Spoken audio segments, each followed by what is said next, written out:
Chapter 359, Gulliver Consortium Exposed. Monday, September 16, 1996, /3 Tishrei 5757 fast of Gedalia Gulliver Seneteglib Dubdrub Gulliver Consortium next up. What do you mean? Low-flying aircraft. Wizard from island nation of Laputa invents spell to save coastal territories from sea level rise. Laputan wizard lone Palt protects islands in the Maldives from flooding induced by global climate change. Mentions Kingdom of Lilliput in discussion, raising the possibility that the islands in Gulliver's travels have existed and been hidden all this time. City councils of Venice, New Orleans, and Amsterdam reportedly interested, as well. The premier pointed at the newspaper in disbelief. All right, Utler. Mentions Kingdom of Lilliput in discussion, raising the possibility that the islands in Gulliver's travels have existed and been hidden all this time. I want some answers now. How could you let this happen? Do you want the Muggles to start swarming all over us and turning all of our nations into more Howian himlins? Utler Roman III cringed momentarily, but soon regained his composure. I spoke with Prelate Poult this morning, Premier. He swore that he didn't mean any harm, and he confirmed that he didn't realize that there would be people there who spoke English well enough to understand Gulliver. Remember, sir, that they speak an obscure local language there called Divehigh, not English. I must confess, however, that we got a bit of bad luck there. Unlike places like Lilliput, Laputa is not very well known in the Muggle account of Gulliver's journey. Had this tourist not been a retired literature professor, this wouldn't have leaked out. The Prime Minister of Brobdingnag wasn't happy. You do realize, Your Majesty, that once the Muggles find out about Lilliput, it won't take them long to realize that if Lilliput exists, the rest of the nations mentioned in that damn book must as well. Particularly since information about Howianhamland has already leaked out. My guess is all of us are going to come out. The Dalernic representative chuckled. Good thing Gulliver didn't come down to my place. Dalernus may be able to stay out of it. The first citizen of Zelenda nodded at the Dal. It's possible, my lord. For all we know, Spedano and some of the other nations who obliviated Gulliver before he jotted down his notes may be able to stay hidden. The premier shook his head gravely. I'm not sure. There are rumors running around of drunk Xyland anthropologists talking up a storm in Anchorage, Alaska. Supposedly at least one of them mentioned Festandry before one of his colleagues shut him up. First citizen, don't your people know how to hold your liquor? The Xyland recoiled. We thought we did, but perhaps the Muggle stuff is stronger than ours. The diminutive Queen Lysith amplified her voice and started flying around the room. Ladies and gentlemen, calm down. If you think about it, we'd probably have to come out eventually once the statute of secrecy fell, and particularly after that saboteur exposed Howianhamland. There are probably Muggles looking all over our stuff right now back on that island. Presumably, they've got maps over there. President-in-exile Nihim nodded somberly. That is indeed the case, Premier. There are several mosaics in the presidential mansion showing the whole world, complete with the hidden nations. It's not like we were expecting Muggles to walk in on us. Do the maps have the names of the nations on them? Nihim sighed. Yes, Your Majesty, they do. The first citizen suddenly realized something and winced. We've got Muggle anthropologists on Xyland's soil right now. From what I've been told, they've been completely discreet. However, there are a few rumors here and there of people letting things slip they didn't realize could be problematic. There was one case where a woman sent back a Xyland children's book which happened to have a geography lesson in it, complete with a map of the Pacific. Those anthropologists tend to put things on the internet and publish papers, Premier. If that gets onto the internet, we could be in big trouble. One or two pieces of evidence we can probably cover up or say it was a hoax. Once you've got 6 or 7, however, things become a lot different, particularly if said evidence is coming from multiple countries, plus a book that predates the fall of the statute. The room was silent for a few moments. Finally, the Premier spoke. I don't like it, but I don't see we have much of a choice. It sounds like we're going to have to start coming out, or at least telling the world we exist. It's better to reveal ourselves on our terms than to let the Muggles do it for us. Just ask Nihim over there. Nihim nodded, and everyone else followed. Seeing that everyone was in agreement, the Premier continued to speak. All right, here's what we'll do. Laputa and Lilliput will come out first since there's no way they can hide it anymore. Just tell the Muggles you're there and that's it. Do not, under any circumstances, deactivate your protectors. Hopefully, the Muggles will forget about us or ignore us once they realize they can't get to us all that easily. Utler nodded. He didn't like the idea, but it was too late to turn back now. I agree. I'll make the announcement within a few days. The Premier then turned to Taliban of Brobdingnag. Prime Minister, you will likely have to come out next. The Muggles already know about the giants, thanks to those imbeciles from Atalis coming out without consulting us. If there's any nation associated with Gulliver's travels other than Lilliput, it's Brobdingnag. Make whatever preparations you need for your exposure. The giant nodded. I will, sir. The Premier then turned to the Festandry representative. For those of you who are not in the Muggle book, stay alert.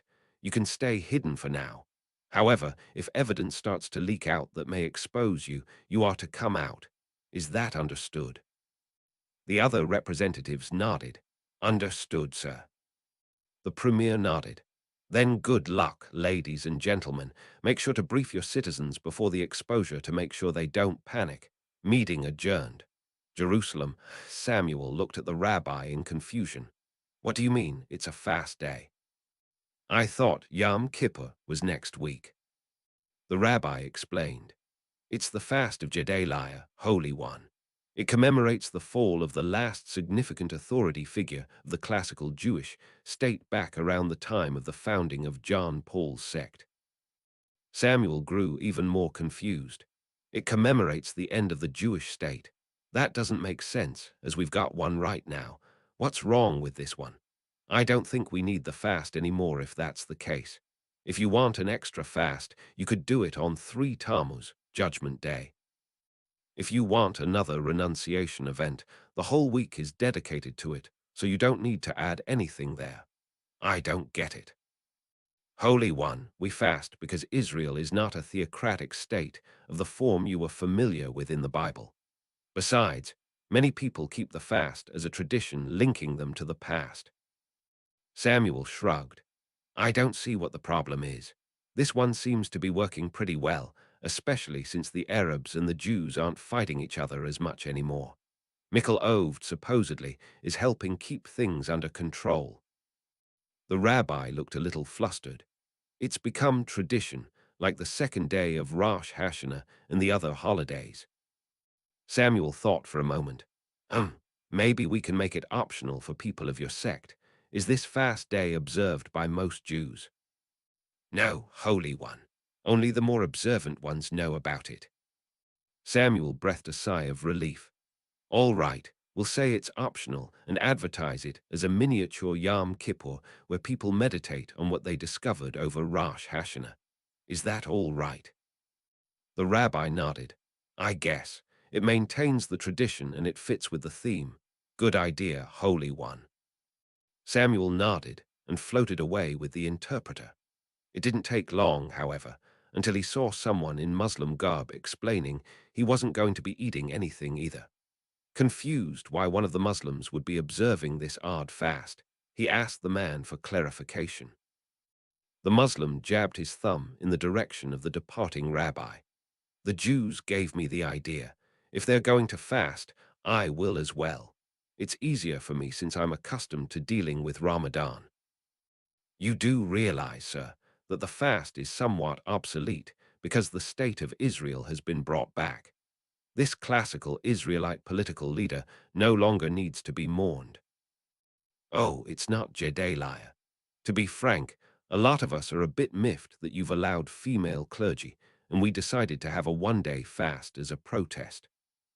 Samuel shook his head as he had a brief vision of himself wringing Angia's neck. Anya was a smart woman and a fair judge, but he was forced to admit that she had probably gone too far too fast with her ordination of the Indian nun. He was stuck with it, however, as belaying her orders would antagonize the women and likely discredit his whole conference. Samuel tried to salvage the situation. If you don't feel like ordaining women, you don't have to.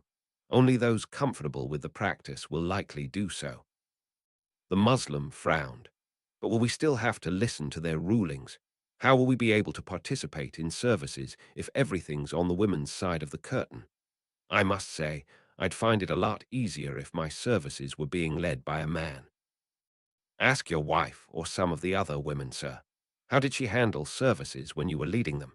It may be easier than you think. As far as you listening to the women's rulings goes, do you believe that Mother Teresa is a good spiritual leader? The Muslim nodded. Yes, I do. It's just that I'm not accustomed to listening to women yet. Where I come from, women tend to be subservient to men. Do you see any evidence that her teachings and deeds are not consistent with furthering personal and spiritual growth? She certainly is big on charity and helping people in need, which are two of the major requirements for being a good spiritual leader. The Muslim looked a bit flustered, not offhand, but, "Give it time, my dear man, give it time." Chapter 360. I thought there were three maces. Tuesday, September 17, 1996 4 Tishrei 5757 6 days to Yom Kippur Din Reservation, Northeastern Arizona, United States of America at City Dawkins. A full-blooded Dine drove his all-wheel drive pickup truck down the roads in the eastern part of the reservation. Having been raised in the relative poverty like all too many members of his tribe, he had been determined to improve his standard of living and, if possible, that of the Dine as well. It had taken him a while to figure out something which would work, but when he had been a doozy. He had found it amusing that the white men would pay to visit the Painted Desert, just outside the reservation, even though much of the same geography existed in the reservation itself. So Dawkins had come up with a clever idea. Buy out some of the land in the remote eastern parts of the reservation, turn it into a painted desert-style park, and start charging the whites less than the National Park Service did. Dine and other Native Americans would be able to visit free of charge. He figured he'd keep a third of the proceeds, send a third to his colleagues, send a third to the tribal council. So far, everything seemed promising.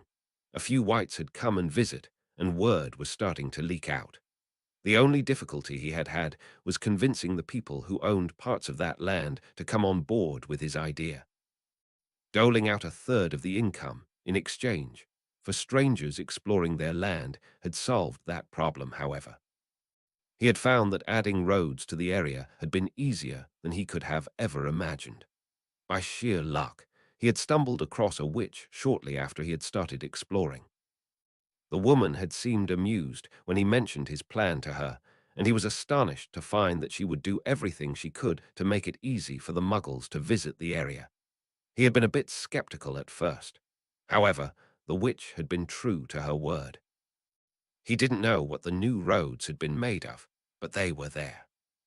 He turned off the main road and back onto a somewhat maintained dirt road so that he could examine one of the striated rock formations up ahead.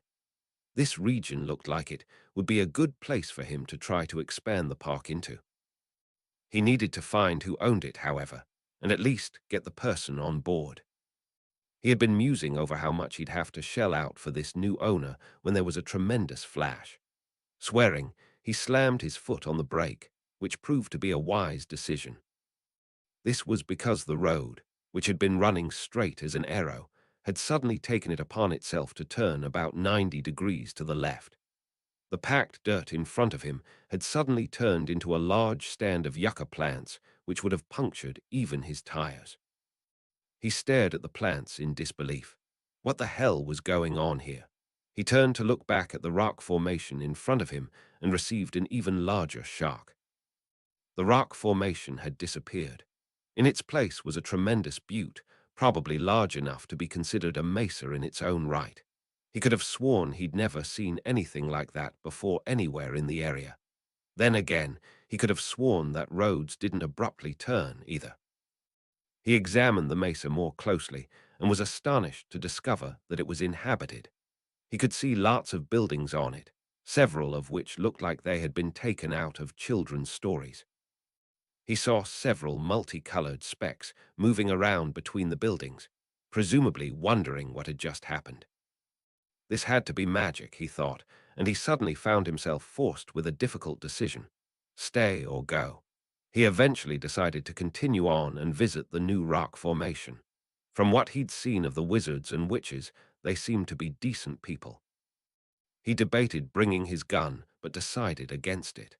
The wizards would probably be able to kill him even if he did bring his gun. Furthermore, someone very wise had said that carrying a gun was an open invitation to get yourself shot at. Leaving the gun in the back seat, he slowly made his way over towards the mysterious rock formation. Judging by the excited reactions of the people nearest him, it was obvious they had spotted him. Trying to stay calm, he continued on towards the mesa. He soon passed a large sign, chiseled into a cliff. He took one look at it and swore even more loudly: Southwestern Facility Firth Mesa, Arizona Department of Magic, United States of America. Thomas Bernard, 2 Bear, Pine, Chief Executive Officer Alexander Oswald, Strong Bear Parkman, Chief Oblivator Direct Michael, Red Fox, Moore, Headmaster of the Dine Academy of Sorcery and Shamness Misarch Joseph Sanders, Muggle Liaison Melissa Elizabeth Sanders. Muggle liaison. He knew enough about Fourth Mesa to know that he wasn't supposed to be seeing this. Regretting that he left his gun in the car, he immediately turned around and started heading back to his vehicle.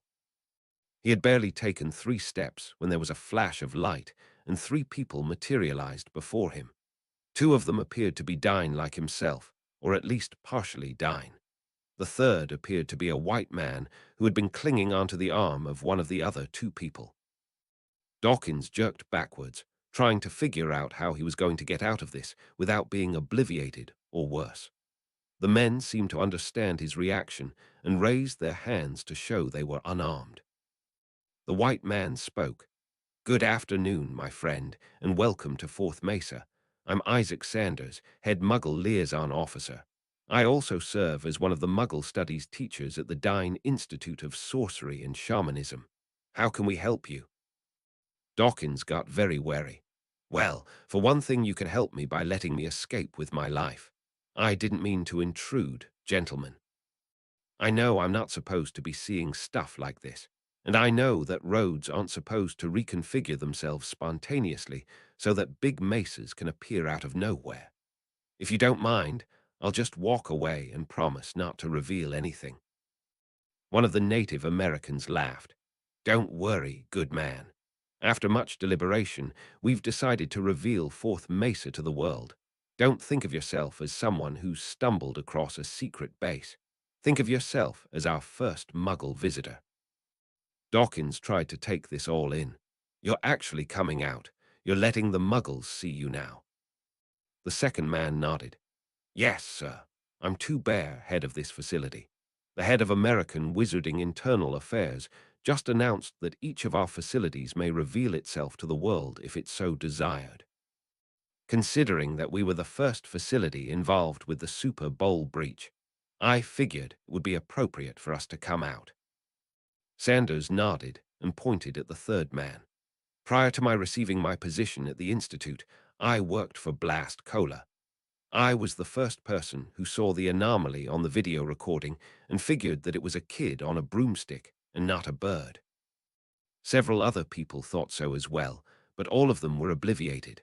I had the good fortune of being picked up by Strong Bear after the breach had already occurred, and Strong Bear realized that further obliviation would be pointless. That's how I got here. What's your name?" Dawkins had to wet his lips to continue speaking. "At City Dawkins, Sir Full-Blooded Dine. I've been doing some research in this area. Do you own all the property here? If so, I apologize." 2 Bear grinned and cut in. "Ah, Betty told me about you. You're thinking of setting up a Dine tribal monument here similar to the Painted Desert site." Dawkins blinked. Betty. She was the witch I bumbled across a few days ago, the one who helped me with the roads. Sanders nodded. Exactly, Mr. Dawkins. You had no idea at the time that you were near Fourth Mesa, and there's no way you could have known that we were thinking of coming out and needed to provide means for Muggles to access our facility. When Betty saw you outside her house and heard you were interested in making roads, she saw the implications immediately.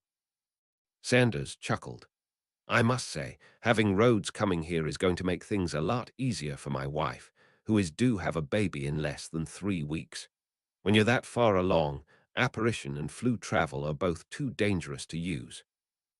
Dawkins smiled. Congratulations, Mr. Sanders. Is it a boy or a girl? Thank you, Mr. Dawkins. And yes, it is a boy or girl, which, however, I don't know. Two Bear glanced sharply at Strong Bear, who nodded. Making sure Sanders wasn't looking, Two Bear chuckled, pointed to Sanders, and mouthed the word girl to Dawkins. He then put his finger in front of his mouth. Dawkins was starting to feel more at ease now. Apparently these wizards had a sense of humor. It seemed more and more obvious that he wasn't going to get obliviated.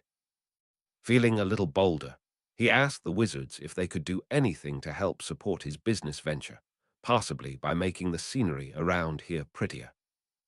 To his astonishment, Two Bear shook his head. Although in principle we could make the scenery look better, it would not be natural in that regard. If I were making a tribal park, I would ensure that everything was left intact. No embellishments. However, we will do what we can to help you get the park off the ground. At the very least, having the park so close to Fourth Mesa will allow tourists in one place to see the other as well. Dawkins bowed in gratitude. Thank you, Two Bear. I am in your debt. Two Bear shrugged. Don't mention it, Mr. Dawkins. As a good wizard, I feel obliged to do everything I can to help people without violating our code of ethics and conduct. We'll see what we can do. In the meantime, would you like to take a tour of our facility? If you wish, you can jot down notes and bring your camera. Dawkins looked up at the fanciful buildings and grunted in approval. Sure, why not? Atlantis, Anastasio's Dialinus was getting sick of answering the same question over and over again. I'm sorry, sir, that's impossible. Wizard Poult's invention only deals with protecting coastal areas against sea level rise. It does not do anything to prevent global warming or to reduce the amount of carbon dioxide currently in the atmosphere. Engineering on a planetary scale is far beyond the capability of even the most powerful wizards. Furthermore, even if it were possible, experiments in this area would be extremely dangerous and put millions, if not billions, of lives in danger. The best shot the human race has at preventing climate change would be if the Muggles and wizards pool their resources and do things which the two groups would not have been able to do independently. An idea suddenly came to him. Bill Clinton, the leader of the United States, had just challenged the American people to a 10-point program to revitalize the American space program through the use of magic. Might he, Dialinus, be able to use the same tactic to inspire the world to deal with climate change? Unless the Muggles he had spoken with were badly mistaken, climate change would be one of humanity's biggest problems over the next century and possibly millennium. Dialinus grinned. Millennium problems. The phrase had a nice ring to it south of Hinhim-Howihamland. The last weeks has been all about surprises and modifying plans on the run for everyone involved. The unprecedented earthquake critically damaged both sides' infrastructure, starting a series of rock slides that blocked mountain passes.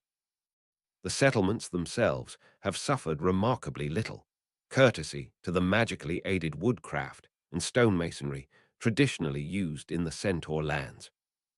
Not that it helped the capital much. The bombings have leveled most of it, and the majority of the smaller settlements in the lowlands were leveled by overwhelming numbers of flying wizards, their conquests marked by smoking piles of rubble. The inhabitants have usually had the time to hide in the forests, but some were captured by the attackers and taken to prison camps in the north. Resistance was sparse, and not organized. The Western Peninsula, so far the main base of the rebellion, was thrown into chaos by the earthquake, and a few days ago, other worrying signs were detected. Hidekau, the sleeping volcano making up the entire former island of Uahuka, had started to spew ash, and poisonous gases leaked from cracks of the ground all around the island. Fortunately, Hidekau was a so-called shield volcano, which as some Muggles told meant a relative gentle, low-level eruption unlikely to endanger the rest of the continent or throw too much ash into the atmosphere. But it was still necessary to evacuate its 3 villages, Vapi, Hain, and Hakatu, along with a handful of nearby settlements. It also meant the shutdown of Uahuka Airport, severely limiting the air support of the local French garrison. The rebel reinforcements coming from the south were similarly slowed down by the stream of refugees and the ruined roads. On the bright side, this allowed them to wait for stragglers, and when they descended from the mountains into the lowlands, their numbers were close to 30,000. Fanning out in several groups, they moved across the southern lowlands slowly, but unstoppably. Disorganized centaur warbands and foolhardy mercenary wizards, Ciadanis judged by their bullet-thorn remains, have tried hit-and-run ambushes, but failed to cause harm proportionate to their own losses. The other wizards of unidentified nationality have vanished into thin air, reasonably deducing that the lack of resistance between them and Hinhinum was a trap. The Southern Army took its time to liberate and fortify as many settlements and strategically important locations as possible. Understandably, that took time and displeased many as the increasingly desperate pleas of the besieged capital's defenders came in. But in the end, the other option was to run headlong into a trap. As Garhim and his officers stood on a hill and watched the once proud capital of the Centaur Republic burn on the northern horizon, they still wondered, did they make the right decision? Hinhin Powianumland. Zaphareth had an increasingly hard time explaining his frequent visits and lack of enmity towards Father Martinez and his growing flock. More alarmingly, the Merwizard realized he had a hard time explaining some of his own actions. Staying near the Padre to nudge him towards the desired course of action was necessary for the mission, but having lengthy conversations with him and creating an uneasy cooperation between their 2 groups was not. The priest, with a few mental blocks and suggestions he secretly added, has proven to be more than just a useful tool. The Merwizard envied his faith, which must have been there before his tampering, which just ensured that the priest would choose conversion of life and peace over spreading his religion, whenever the choice presented itself. He and his kin had nothing like that. The people of Trapananda believed in Gaia, but she was not a real god, just the vaguely personified balance of life on Earth. A sentient being expecting personal help or even guidance from her would be crudely disappointed. Worship of Gaia hardly even qualified as a proper religion.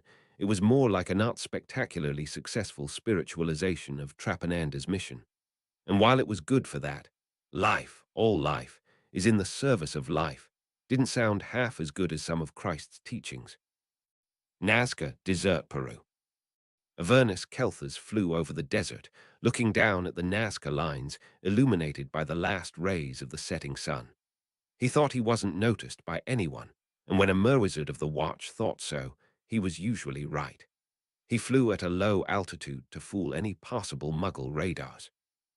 He was disillusioned to fool any observing humans, and knowing how his own organization worked, he also made sure they had no way of tracking his presence. He wore an invisibility cloak instead of casting the spell at himself. He came on a broom instead of using Portkey or apparition. As far as the observer showed, by tracking his use of magic, he was still at his post 100 miles away, observing a Muggle crime syndicate. The tracking system used by Trapananda's leadership ensured that any spell cast by Merwizards would be recorded, just like the trace used to report underage magic in other wizard jurisdictions.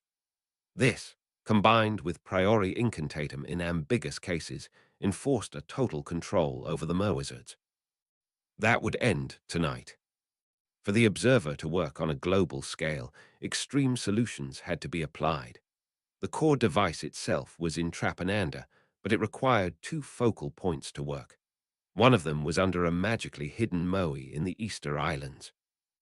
The other was here, under the Nazca lines, its position marked geometrically by designs of orcas, fish, and sharks. The device itself was a collection of a dozen wand cores, one end braided together and directed towards Trapananda. It was underground, in a protective casing, guarded by magical booby traps. Simply beginning to dig nearby would set off alarms, unless you happened to have the identification amulets of the watch, which Avernus had.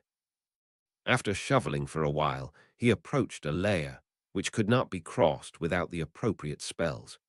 Casting those would have registered in the observer, resulting in his detection and arrest within minutes. But he didn't need to dig anymore or to cast any spells. Removing his backpack, he pulled out two objects. One was a big block of C4 with a timer, more than enough to blast through any shields or at least critically weaken them. The other was a whole bottle of basilisk poison, capable of destroying even Horcruxes. Knowing that another watcher was doing the same on the Easter Islands, he looked at his own watch and began to set the timer. Loyalist army camped northeast of Hinhinham. Thygo Abita sat on his broom high in the air, watching his army with pride. In the last few days, the joint forces of centaurs and wizards have turned the enemy's stronghold into little more than piles of ash. Resistance was still present, but he estimated that by now enough enemy spellcasters were neutralized to strain the rebels beyond the critical point. Tomorrow, the centaurs and Ciadanis and everyone else on their side would have more than enough to take Hinhinham, along with the incoming rebel reinforcements. Catching that Garhim's army out in the plains below the city walls would allow them to eliminate most of the resistance, and combined with the work of his fellow agents infiltrating the Outlanders, peace could be restored under the government. A government that would be indebted to Trapananda, despite being unable to tell this to anyone you see. Anyone who was let in on their secret has agreed to take oaths to keep it a secret, and all for the prize of a few hundred Death Eater supporters. The Archon couldn't have found a better place for that scum. Of course, a few good merwizards were endangered in the process, but their presence was necessary.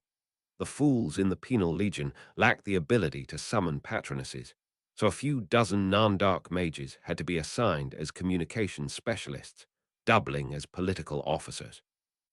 Being observed was good for discipline, but the threat of summary execution was very effective to increase it further, or so it seemed. Of course, these officers were to stay further away from fighting, not to fly into the fiery, gaping maws of death commonly known as anti-aircraft fire. He looked down at the blazing ruins of Hinhinham, the Pathuric Yahoos cowering in trenches and tunnels, then looked back at the marshaled forces of his side. Without serious misfortune, the civil war would end here tomorrow. Chapter 361. Jim Butcher, Meet Harry Dresden. Wednesday, September 18, 1996, /5 Tishrei 5757 /5 days to Yom Kippur Butcher household independence. Missouri United States of America. Jim Butcher looked over his manuscript for his new sword and sorcery novel, Storm Front. This project was based on a rather unusual premise. Monsters, werewolves, evil wizards, and other nasty enemies were hiding in Chicago and were responsible for many inexplicable crimes. Fortunately, his protagonist, Harry Dresden, advertised himself in the Yellow Pages as a wizard. Dresden, a member of the city's Council of Wizards, would serve as a liaison between people whose houses were infested by demons and so forth, and the wizards who would help deal with the problems. The book had started off pretty well, and he had almost finished the draft of the text. Things had ground to a halt, however, shortly after the statute of secrecy fell and the wizards announced themselves to the world. They had done so because the fictional characters in the book seemed to bear an uncanny resemblance to many of the people associated with the Chicago Wizarding Institute. Butcher was a Muggle, or at least he thought he was. But if that were the case, how had he managed to base two magical characters off of Morgan Dresden, the head of the Chicago Wizarding Institute? In addition to Harry Dresden himself, Stormfront featured a warden, a position similar to an aura, named Donald Morgan, who often butted heads with Dresden. How had Harry Dresden's sidekick, Karen Murphy, come out so similar to a reputed aura named Karina Murray? Come to think of it, why had he chosen Chicago as a base of operations, even though he found it easier to work with a city closer to him? Say, St. Louis. He had paid an arm and a leg to get tested by Ziggurat Labs. If he was a wizard who had been involved with the CWI, he ought to know about it. Was he a disgraced wizard whose power had been removed? If so, why hadn't they obliviated him to make sure he wouldn't expose their world? The test results hadn't come back yet, and he didn't know whether he was more nervous of coming back Muggle or wizard. If he was a wizard, that could mean he was in fact an outcast, and the wizards might go after him. If he was a Muggle, on the other hand, that might raise some unsettling questions. For all he knew, the CWI would clamp down on his book and prevent him from publishing it. He turned to the computer and was halfway through the next paragraph when it suddenly shut down, as did the rest of the lights in his house. Hell's bells, he thought. Power failure. Hoping that it wouldn't fry his system and erase his manuscript, he took all the discs out of the drives and put them back in the box. Figuring he'd go get something to eat, he got up and headed to the kitchen, only to hear his dog barking furiously. He was halfway through trying to figure out what he was barking at when it occurred to him that the lights next door were all still on. He muttered something about a blown fuse, turned on his heel, and started walking over to the fuse box to check it out. He froze in his tracks, however, when he heard a man's voice utter strange words from the kitchen. Somnolens, revelio hominum. The dog stopped barking almost immediately, allowing him to hear footsteps walking in his direction. Wishing he had access to a gun, he made his way over to a closet so he could hide from the intruders. Looking through the crack in the door, he managed to squeeze himself in with the mops and brooms just as three men and a woman walked into the room with wands in their hands. Two of them were dressed as wizards, and two of them were dressed in Muggle clothing in a scene which looked like it could have been taken directly out of Stormfront. Muttering some of the strange words again, the man pointed towards Butcher's closet and began to speak. "We're sorry for the intrusion, Mr. Butcher, but we need to discuss something with you. Rest assured that we mean you no harm. In case you can't see us, we're putting our wands away. I'm an eyes, said I, and in case you're not familiar with that term, I'm not allowed to lie. You can trust me. If you wish, I can show you my silver card to confirm this." Butcher could see them, of course, and saw to his surprise that they were indeed pocketing their wands. That was promising, but he didn't think he was out of the woods yet. Still wary, he opened the door and stepped out to face the intruders. He looked them over suspiciously. "You're wizards, I take it." The speaker nodded. "Yes, I'm Wizard Morgan Harold Dresden, head of the Chicago Wizarding Institute. With me are my colleagues, Karina Murray, Jard Kincaid, and Mike Winthrop Carpenter." Winthrop Carpenter rolled his eyes. Jesus Christ, what a mouthful. I'm tempted to switch back to Carpenter right after the honeymoon. Granted, Carrie is probably going to kill me, but I suspect she'll come around and switch to Carpenter as well. Kincaid chuckled. "Be prepared to have her want to stay Winthrop, Mike. You're lucky you two are devout Catholics, otherwise that would be a very short marriage." Butcher reeled back and looked at his four guests in amazement. Michael Carpenter was yet another character in his book, a classic Dungeons and Dragons paladin to boot. He had notes on a Jard Kincaid as well. Barely able to speak, he stammered, "This is impossible." Dresden chuckled. "Let me guess. You're wondering why you're writing books about us. I take it you have people named Anna Archeleone Lucio and Nick McCoy as well." Anastasia Lucio was the highest-ranking wizard in his books. Ebenezer McCoy was Harry Dresden's mentor. Nicodemus Archeleone was a virtually immortal evil wizard from biblical times. Everything went black for a few seconds, and the next thing Butcher knew, he was on his couch with the wizards looking around him in concern. Kincaid propped him up and gave him something to drink, which woke him up very quickly and cleared his mind. He figured he'd been obliviated. Wonderful.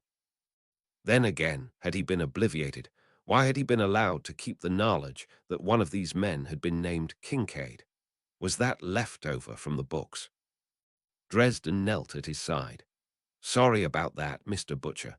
You fainted, and we carried you over here so you wouldn't hurt yourself. At any rate, you're probably wondering why we're here." Butcher's face was white. "You've probably come to obliviate me, I take it." The wizard's reaction was most unexpected. They all started laughing outrageously. Butcher's face darkened. What was so funny about this? Dresden shook his head. "You're not going to believe this, Mr. Butcher, but we already obliviated you about 8 years ago." Butcher was now hopelessly confused. "What? How?" Murray cut in. "Let me explain. Back in 1988, you stumbled across something you weren't supposed to see in downtown Independence. It was something called a Portkey, and it took you to the headquarters of the Chicago Wizarding Institute. You met all of us back then and overheard stories about demons, vampires, fairies, werewolves, and other creatures which you normally don't run into at the zoo. Yes, Mr. Butcher, you did. You gave us a merry chase for a while there, but we eventually managed to corner you. We were about to obliviate you when you pleaded with us to make a deal. You explained that you wanted to be a fantasy or science fiction writer, and it occurred to you that what you had seen would make for a very good fantasy series. You asked us to mangle the memories enough that you wouldn't be able to expose our society, yet keep them intact enough to serve as the basis for a Muggle fantasy series. It was a most unusual request, and it took us a few days of deliberation to decide to accept your terms and decide what could stay and what could go. I expect that you began working on your novel soon after that, never realizing that the ideas for your story had been based on real life."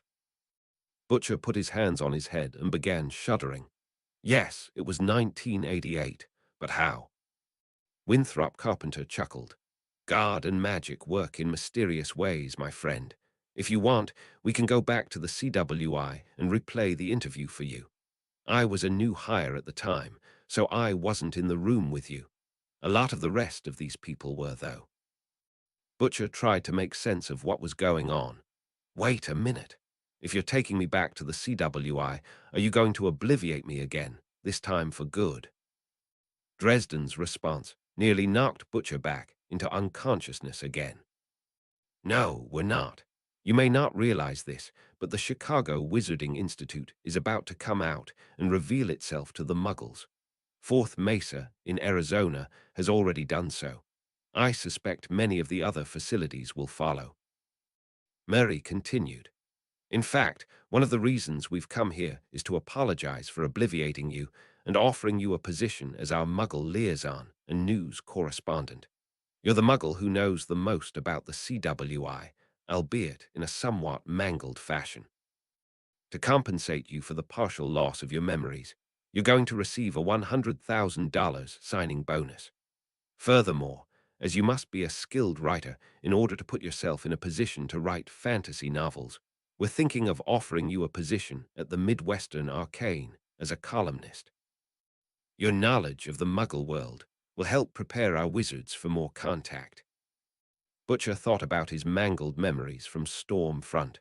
"You seriously think that we Muggles are ready to deal with monsters like this? Some of them seem very frightening, assuming they're real, and I didn't make them up." Dresden smiled. "In my opinion, Lord Voldemort was probably the most powerful human adversary the world had to face since that Russian maniac triggered the Black Death. He was an extremely skilled wizard, and he took advantage of the statute of secrecy to catch the Muggles in North Korea and beyond with their pants down. I trust Atlantis, Mr. Butcher. I think we'll be able to handle this without a problem. You may be reassured to know that in all likelihood, the Muggles will never have to deal with the monsters, as you call them. That's our job. Just like ordinary people call the cops to deal with burglars and so forth, people will call us to deal with vampires." Butcher couldn't help but crack a smile. "Oh yes, I've definitely been having my characters call you to deal with vampires." The wizards chuckled as Dresden folded his hands across his chest. "So, what do you think, Mr. Butcher? Want to sign up? You'll get to put your writing skills to good use, and you'll make a living doing it. For all you know, we may be able to publish your book using the real events underlying your corrupted memories." Butcher didn't have to think twice. He nodded and said, "I'm in, Wizard Dresden." The wizards cheered and helped Butcher to his feet. Dresden shook his hand and slapped him on the back. "Good to have you, Mr. Butcher. If you grab onto my hand here, I'll be able to apparate you over to Chicago. Oh, and before I forget, can I make a suggestion?"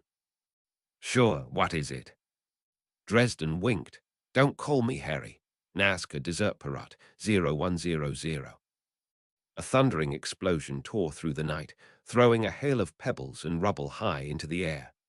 At the moment the timer reached 0, Merwizard Avernus Kelthers, waiting on his broom near the predicted blast zone, casted his shield charms. As soon as the worst of it has cleared, he used another spell to blow the smoke away, and flew in over the crater as fast as he dared. He did not need a Lumos to see.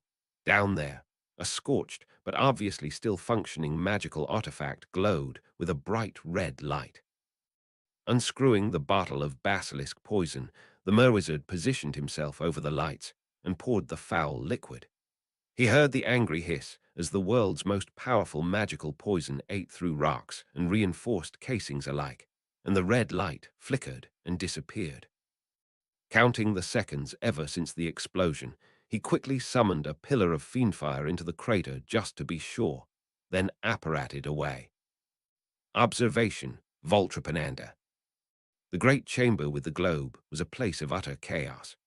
Less than a minute ago, alarms flashed for both focal point facilities. Then before anyone could process what happened, the multicolored darts signifying Merwizard activity have flickered and blinked out on the map, all at once. Seconds have passed in stunned silence before any of them said a word. And when it happened, it was a shout. "You there, Oxalavia, summon your patroness and tell the Archon that the Observer has been sabotaged.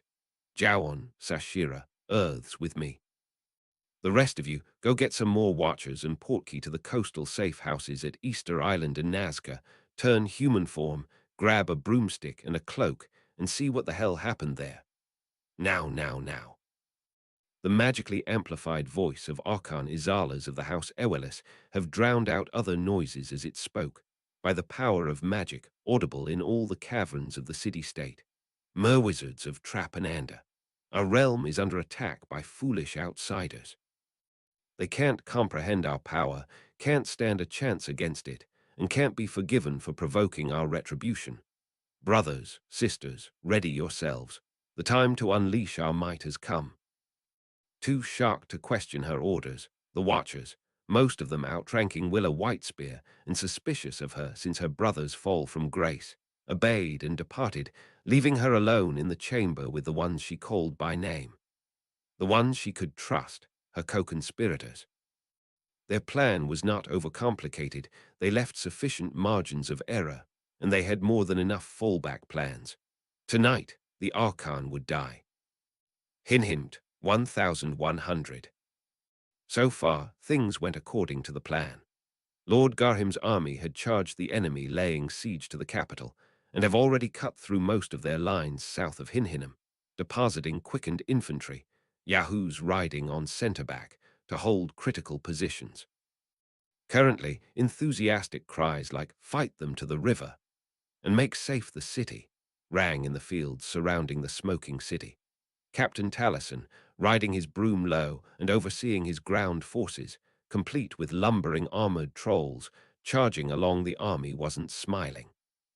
He thought there was something amiss here. A few explosions in the ranks of his allies, then screams and fireballs among the group of Ciudadani wizards diving in through the clouds straight from above. Sneaky sons of mudbloods. They learned quickly how to avoid arrows and bullets, but they didn't expect Vilas hiding in the same clouds. Reminded him what he forgot. Enemy flyers were suspiciously rare today. He had a little surprise for them. Sending his patronus to another army group a few hundred meters away, he ordered them to shoot the Ciadanis with guns only from that angle. The bullets would move beyond friendly lines before falling back. Then, motioning to his own flyers, he pulled his broom up to meet the bloodied bogies head-on in a dogfight. A few blurring minutes, and it was over. Unharmed, the mercenary captain descended back to Garhim's side. To the hill the centaur leader stood on to watch his troops engage the enemy ground forces, about to link up with the city's defenders. The rebel leader idly asked him, pointing north, "What is that?" Not too eager to miss the sight of his trolls with maces crushing enemy centaurs clad in spiky, but this time ineffective armor, he cast a quick look and replied offhandedly, "Nothing, it's just a wisp of cloud." Garhim's response, "It's moving fast," against the wind made him freeze. His heart sinking, he pulled up his omniculars and zoomed on the cloud, seeing it for what it really was. Thousands of wizards on brooms, coming at them with top speed. Trembling, he turned to his employer. "My lord, there is a small forest a mile to the south. I advise you to move there with a small force of bodyguards, preferably including my available soldiers. Shrublands near Hinhinham." Promptio Amir, member of the Communist Party of Peru, lay flat on his belly in the concealing vegetation. He estimated his position to be 5.5 clicks behind the front lines on the enemy side, which was okay for him. Adjusting the scope of his Barrett M82, he heard the whisper of his spotter, Comrade Nader. "Next hill on the right, 2 centaurs, 2 wizards looking high rank. Take your time." A little further from there. Thiago Abita found it hard not to laugh out loud. Soon, his army will plow through the rebels, find their leadership, and capture it. He just had to resist the urge to gloat. No way, that was too perfect. Out loud, he said, "I don't see how can any general be foolish enough to run into our trap. His stupidity will be remembered by your coming generations, I presume." Governors Tierchen of the North didn't see it that way. They fight bravely for a case they believe in, wizard, and their only mistake is impatience. "Tell me, wizard, would you not go to you-know-where's aid if your beloved city was in danger?" The merwizard huffed arrogantly. "It is hard to say what I would do, as until now I hadn't ever imagined such an unlikely scenario. I mean, look at our enemies. My city is hidden and far away, and we stand here, and they still caw." He was cut off by the cracking sound of his head, splitting open like a ripe melon thrown on the ground. No sooner than the thunder-like boom of a so far unheard Muggle weapon reached their ears, the remaining 3 leaders were on the ground, gingerly creeping behind better cover. Wiping some brains from his curly hair, the Ciadani spoke out loud. "Note to self, the Muggle deity named Murphy is not to be angered. Forest clearing south of Hinhinham." The fools almost made it, thought Raisker, merwizard and convicted Death Eater supporter, member of the Trapanandan Penal Legion, as he pointed his wand at the centaurs and wizards below. So far, nobody fired a shot, but he knew this standoff wouldn't last. His political officer has just cast her patronus to notify their expedition leader, who, from the looks of it, had become permanently unavailable in a grisly way. The merwitch seemed at a loss what to do, so he insolently but helpfully suggested she contact Thiago's superiors, namely the Watchers or the Archon. But when she did so, things went funny. The officer's patronus returned and shared what it has seen and heard, and the woman went pale and started shaking, eyeing the rest of them with tangible fear. Acting on a hunch, Raisker looked her in the eye and used his mediocre legilimency. Normally, it would have been detected and deflected, with him being executed for treason, but the witch was seriously weakened and shocked by what she had seen. So, without meaningful occlumency barriers in the way, he saw it too. The observer, blinded to all magic. The Archon, dead. Trapananda caught up in a coup, and already falling to pro-Atlantis rebels. Without warning, a green beam erupted from his wand and knocked the merwitch from her broom. Then he turned the wand on himself and said Sonorus Maximus. All across the battlefield, fighting stopped as a mighty voice boomed. Brothers and sisters from we know where, the foolish Archon is dead. The Observer is gone. The lackeys of Atlantis are taking over, but they have no power over us anymore. The time for freedom has come. Chapter 362. But I wanted to use my other sword. Thursday, September 19, 1996, /6 Tishrei 5757 /4 days to Yom Kippur Hogwarts School of Witchcraft, and Wizard United Kingdom Hermione Granger shrieked in ecstasy as Ron Weasley tore off her clothes. Somehow they'd managed to sneak over to Hogsmeade through one of Harry's old tunnels and managed to find a hotel room before Snape and Dumbledore figure out what they were doing. As if that hadn't been enough, Ron had somehow managed to nick William's crown. He sure looked different wearing a crown. She ripped open Ron's shirt. He was more muscular than she remembered him, and began exhorting him to boldly go where no man had gone before. He just grinned, took off his pants, and, "Hermione, wake up. You're going to miss class." The dream vanished, and Hermione jumped out of bed with a start.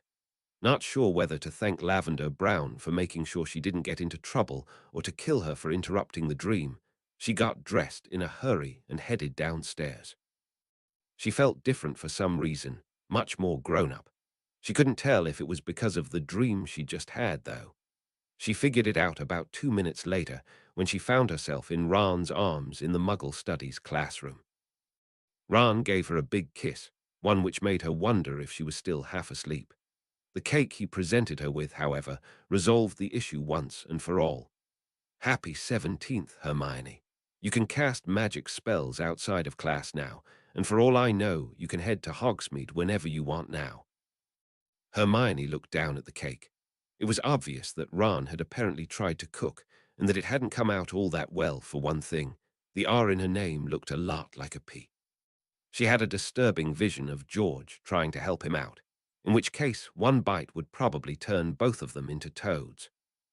She winced. If Professor Bell sees us with this cake, she's probably going to give both of us detention.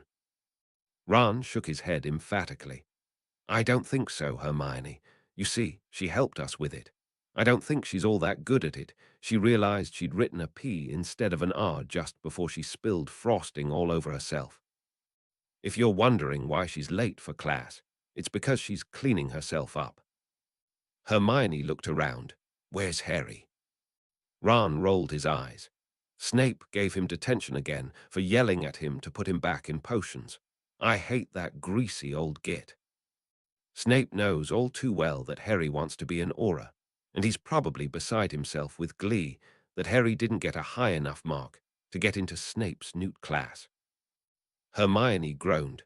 What does Harry have to do now? Clean out Dumbledore's office. Speaking of Dumbledore, I'm starting to see evidence that our dear Professor Bell is interested in Dumbledore.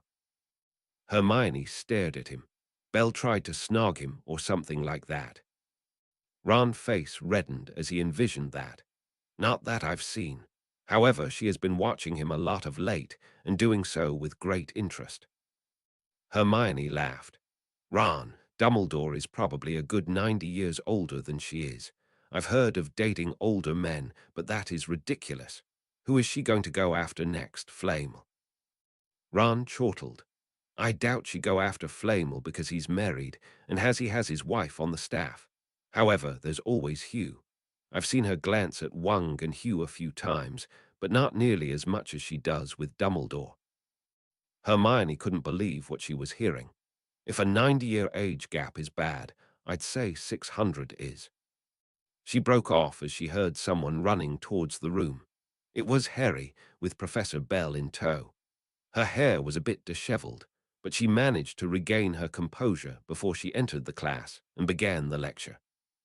Seeing Bell's attention elsewhere, Harry sidled up to Ron and Hermione and spoke quietly in their ears. "Ron, Hermione, we may have a problem. Something's going on." "Keep an eye on the teacher," Ron grunted. "Really? What's happening?" Harry drew a deep breath. "For one thing, someone's nicked the sword of Gryffindor. I checked out the little compartment it's usually kept in while I was cleaning Dumbledore's office and saw it was gone. Hermione's eyes widened. The sword is gone. That's very odd. Does Dumbledore know about it? Harry shrugged. I haven't had a chance to talk to him yet about it. However, that's not all. The Muggle Prime Minister, Michael Heseltine, is also here, as is Dr. Flamel. Yes, you heard me right. Both ministers are here. Hermione was about to reply when Ron hissed a warning. Harry and Hermione separated quickly, but not quickly enough.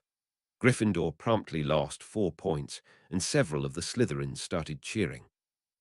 They resumed their conversation after the class.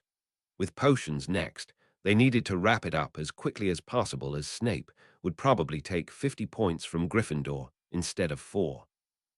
Harry continued where they left off. Neither of those is the biggest surprise, however. Princess Diana is also here, and I saw her looking for Laura Spencer. Ron's eyebrows shot up. The King Mother wants to talk to the Wizard Queen. What the bloody hell for? Are they going to fight over the throne? Hermione chuckled to herself. Girls just wanna have fun. Ron looked at her in confusion as Harry shrugged. I don't know, Hermione. I don't think I've seen this many wizarding and muggle notables in one place since right around Judgment Day.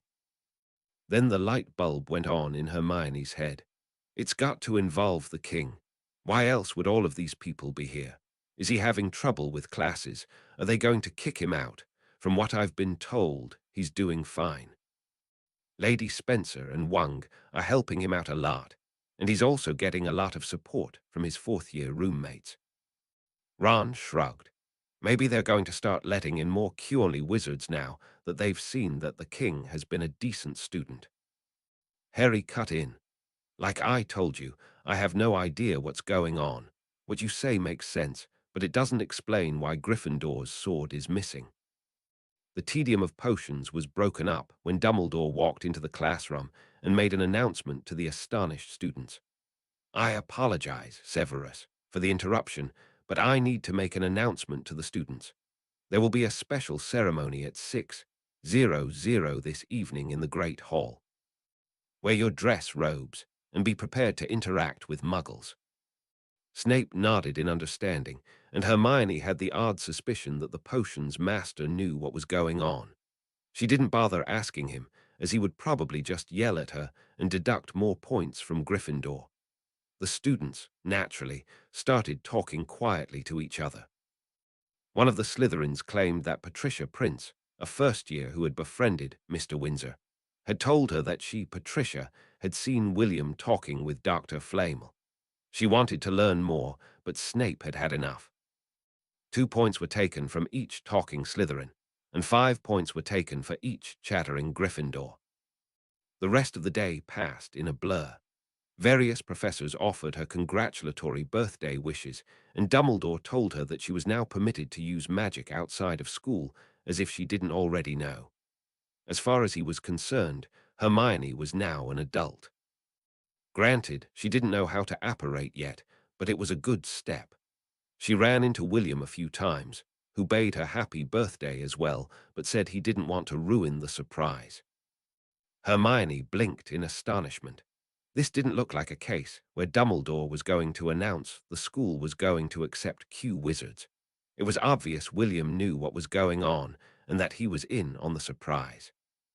She couldn't figure out what the sword of Gryffindor had to do with this, but she figured she would soon enough. Finally, at 6:00, everyone filed into the great hall for the mysterious ceremony. The long house tables were gone, and the chairs were arranged in neat rows. Paparazzi filled the back of the room, much as they had done when the king had been sorted into Black House. She could barely think over the noise of the students, trying to figure out what was going on. The front of the room still featured the head table, as usual. There were several new faces at the table, however. Diana, Dr. Flamel, Prime Minister Heseltine, and Prince Andrew were all there, along with several people Hermione didn't recognize.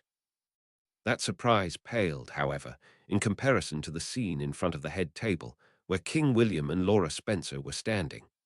The king was wearing a full Muggle royal uniform, and Lady Spencer was wearing a very fancy robe. Both of them had crowns on their heads. As if that hadn't been enough, William had the sword of Gryffindor in his hand. So that's where it went, she thought. Nevertheless, her mind raced. Was William going to get married to Laura Spencer? Hermione didn't like the idea, of course. However, it would neatly solve the problem of having two royal lineages. Granted, William was only 14, but if they had a long engagement, this might actually be plausible. Or was it? Laura was in her 20s. If William waited to get married until 25 or so, Laura would be in her mid-30s, at which point pregnancies started to become high risk. Furthermore, wasn't Princess Diana a Spencer? Was William going to marry his cousin or something like that? That made no sense either. Dumbledore rose to his feet. Ladies and gentlemen, please rise for their majesties, William V. and Laura Roman II of Great Britain. Hermione reeled. They'd already married. It finally dawned on her that both were in fact royalty, albeit from different lines. William waved to the crowd, judging from what Hermione recalled of his grandmother. It was probably in his genes, and began to speak. Ladies and gentlemen of the British Commonwealth, we are reporting from Hogwarts School of Witchcraft and Wizardry, where British heroine Hermione Jean Granger has just celebrated her 17th birthday. According to the wizarding world, she is now an adult. The Muggles in the back of the room clapped. The Hogwarts students, however, looked at her in confusion. So she turned 17. Big deal. What was so important that the king tell the world about her? Hermione suddenly had the bizarre idea that the king was going to propose to her. That didn't explain what the sword was for, though. Suddenly it hit her. The king was there in formal robes, with a sword, and he was using the royal we. She turned to Ron and Harry in disbelief. Oh my God, is this what I think it is? Ron looked at her blankly. Harry, however, understood from his experience in the Muggle world. It could be, Hermione. He always told you that there was one more award you were going to get, but it would have to wait until you came of age. This makes a lot of sense, Hermione. William continued. After consultation with several members of our government, both Wizarding and Muggle, we have deemed it well and good for Miss Granger to receive her final set of honors. Miss Granger, would you come forward, please? Students' jaws dropped and cameras flashed as she made her way up to the front of the room, stopped in front of William and Laura, and bowed. William looked at her intently. Are you ready to receive your awards, Miss Granger? You are now an adult.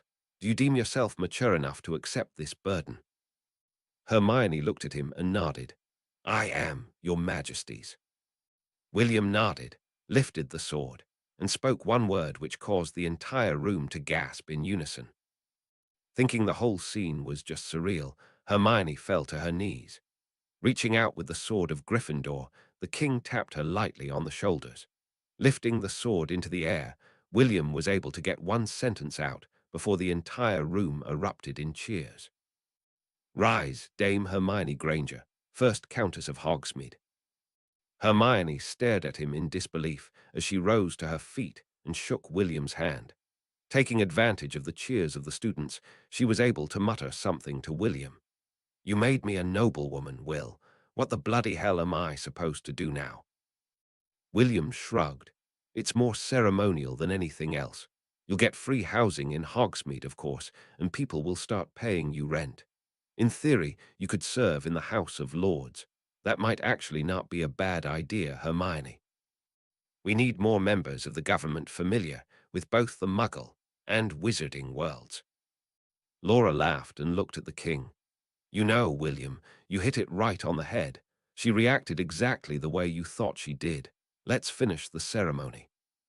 Can someone shut the crowd up so I can knight her with my wand with at least a semblance of decorum here? Ron looked at Hermione in disbelief.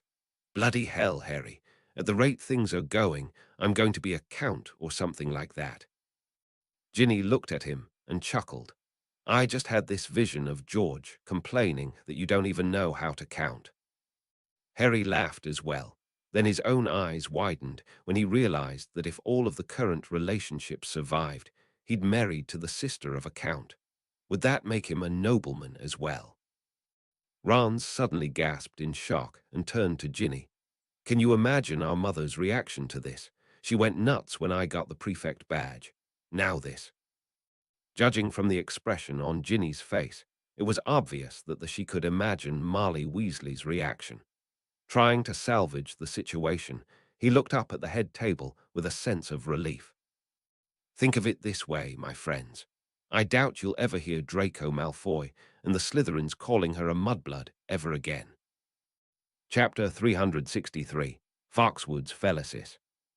Thursday, September 19, 1996, /6 Tishrei 5757, /4 days to Yom Kippur 1253, Z. Vincent Residenza Colchester. Seat United States of America. Charles Vincent looked at the bottle of Felix Felicis, which he had brewed in his spare time. He had originally planned to give it to his wife, Rose, to improve her chances at landing a job. He didn't know how well it would work, as it wouldn't be of much use if she actually got the job. If his wife wound up in a position which didn't suit her, she could find herself out on the street again. With 2-year-old Becky a bit behind schedule on her college fund, it was imperative that both he and his wife start working again as soon as possible. His job was pretty stable, and he apparated over to the 4 towns, though he couldn't understand why they weren't being called the 2 towns at this point for work. His Muggle wife's, however, hadn't been. Everything had changed, however, when Rose had told him that she had no choice but trust her luck. She had come to tell him that she and her sister Ellen were going to visit the casinos at Foxwoods. Normally, he would have tried to discourage her from gambling, as everyone knew that the house had the advantage. With Felix Felicis, however, everything had changed. Charles's mind raced. All he had to do was spike the 2 women's drinks with the potion before they went on the trip and tell them to trust their instincts. The less the girls knew about the potion, the more natural their reactions would be.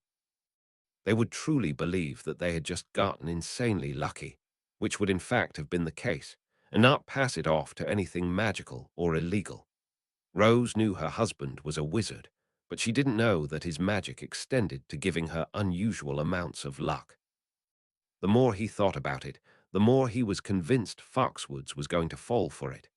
Inevitably, they were going to add more safeguards to prevent Felix Felicis from being used at the casino. Under the current rules, however, they weren't doing anything wrong, particularly if they managed to make all their money off of games, which would not be able to benefit from strategy such as roulette and slot machines. Hoping that he would be able to set everything up before he left for work, he poured most of the Felix Felicis, a tasteless yet effective draft, into the coffee pot. That would take care of his wife. However, it wouldn't necessarily take care of Ellen. He needed to make sure that Ellen managed to come over here for breakfast before heading off on the Foxwoods trip. This was problematic, as Rose normally didn't have Ellen come over to visit before going off on the trip. He downed the rest of the Felix Felicis himself. Unless something truly remarkable happened, Charles's improved luck would ensure that his wife would convince Ellen to come over now. And to top it all off, he'd probably get a lot done at work. Rose Vincent looked at the scratch ticket in disbelief. She'd actually won $50 on it. This was the first winning ticket she'd had in several months. Ecstatic, she pocketed the ticket and picked up the phone to call Ellen. Her sister picked it up on the first ring. Hello. Ellen, this is Rose. We've got to go to the casino today. It looks like it's going to be my lucky day. I just won $50 on a scratch ticket, and I've got a whole bunch of them I haven't tried out yet. Ellen squealed excitedly. That's wonderful, Rose. Can I have some of those tickets? You can bring them to the casino when we go. Rose's eyes widened as a little voice told her to keep the tickets at home and have Ellen come to them. Figuring that the casino wouldn't really like its patrons using scratch tickets instead of slot machines, she told Ellen to come over before the casino trip and try her luck with the tickets at the Vincent house. It's all for the best, Ellen. Besides, we've got lots of coffee and croissants left over. Charlie had to leave in a hurry. Stop on by. Will do. See you in a little while. A little over 2 hours later, Rose pulled her car into the Foxwoods parking lot. Much to Ellen's chagrin, there had only been one winning ticket, the $51 Rose had picked up first. Her husband would have been able to tell her that this was because she had chosen the tickets before drinking the Felix Felicis, but Charlie was not there to tell her. She expected that it would take her forever to find a space to park.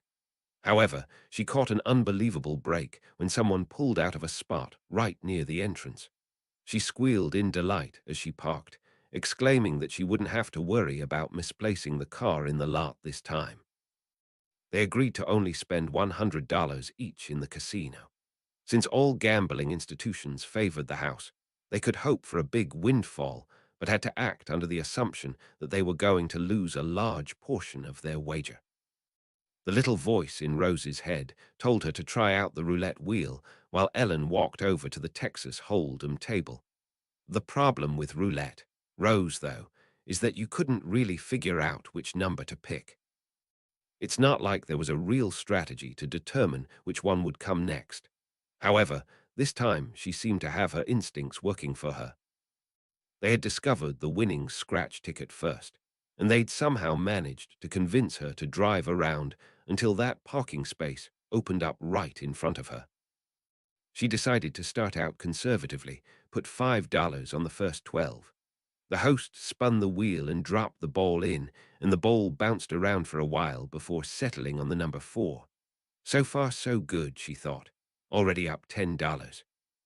Pocketing the winnings to make sure she didn't reuse them, she tried to figure out where to put her next wager.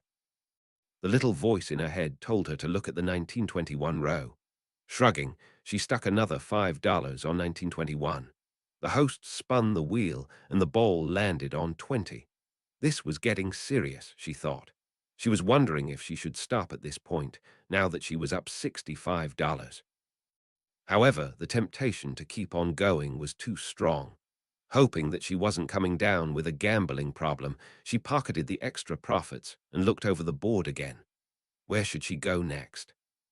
Trusting her instincts a little more than she probably should have, she put $15 on the number 1.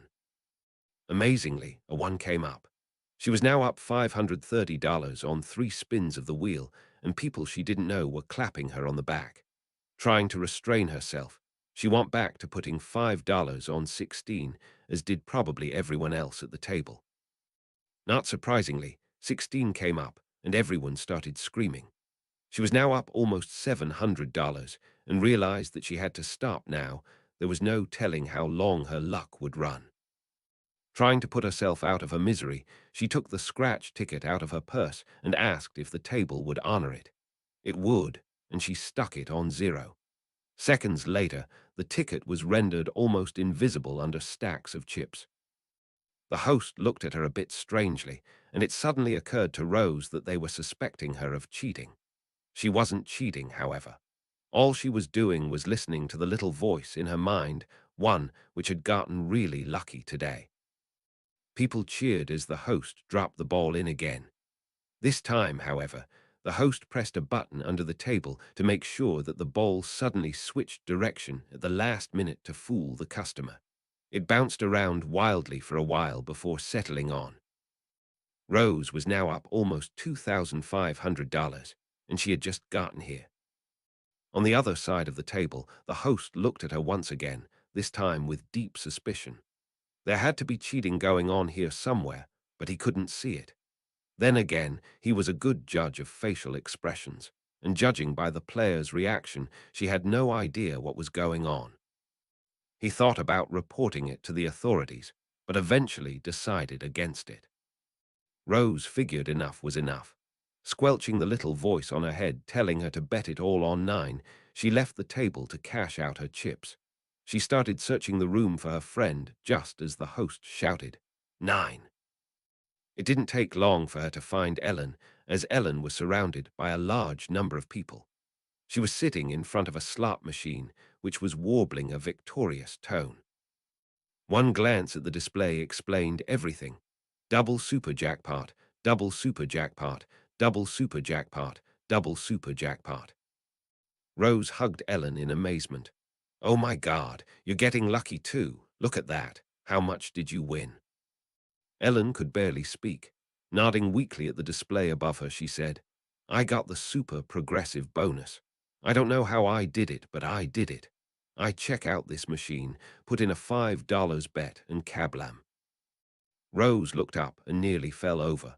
The display said $106,322.63, and it was flashing wildly. Turning back to Ellen, she shouted, You won $100,000, and you don't even play slot machines. Ellen nodded. That's what it looks like, but that can't be right.